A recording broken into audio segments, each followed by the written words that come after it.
আসসালামু আলাইকুম। রাত এখন 8:30 আর আমি বরিশাল লঞ্চ ঘাটে। তো লঞ্চে উঠবো। আর এখানে সবাই প্রত্যেকটা লঞ্চের সামনে লঞ্চের স্টাফ যারা আছে ওরা ডাকতেছে লঞ্চে নেওয়ার জন্য যাত্রী। তো আমি আগে থেকেই ডিসাইড করা ছিল যে আমি আমার ফেভারিট লঞ্চ প্রিন্স আওলাদে ঢাকা যাব। আর এটায় আমি অনেকবার গিয়েছি।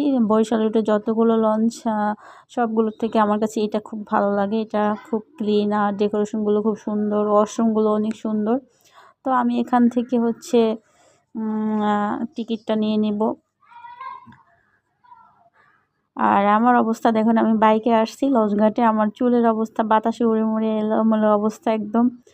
আর এই লঞ্চে লিফট আছে, কিন্তু দুই পাশে দুইটা সিঁড়ি, খুবই ভালো লাগে ভিউটা দেখতে, এর জন্য আমি সিঁড়ি থেকে উঠলাম।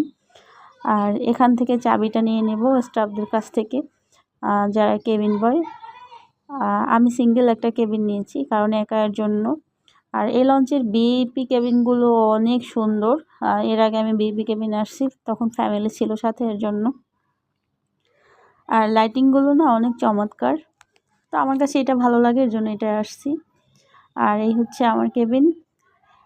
আমি একদিনের জন্য আসছিলাম, একদম আমার সাথে কিছুই নেই, এর জন্য শুধু একা। যাই হোক, কেবিনটা ছোট, ভালো আছে, সুন্দর, একদম ক্লিন আছে। আর এটা দেখেন ভিউ সাইডের অনেকগুলো লঞ্চ রাখা, ছোট বড়, ভালোই লাগে দেখতে।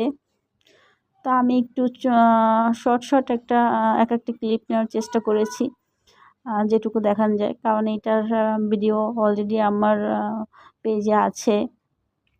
আর যেটা হয় আর কি, লঞ্চে আসছি, দু একটা ছবি না নিলে হয়। তো এইখানের এই যে সামনের ভিউটা অনেক সুন্দর, এখানে বসে সবাই পিকচার নেয়, এই যে দুইটা ছেলে ওরাও পিকচার নিতেছে। তো আমি এই সাইডে বসে একটা পিকচার নিলাম আর ছোট একটা ভিডিও ক্লিপ নিলাম। পাশে এই যে পারাবাত এম খান রাখা, এগুলো আজকে ঢাকায় যাচ্ছে।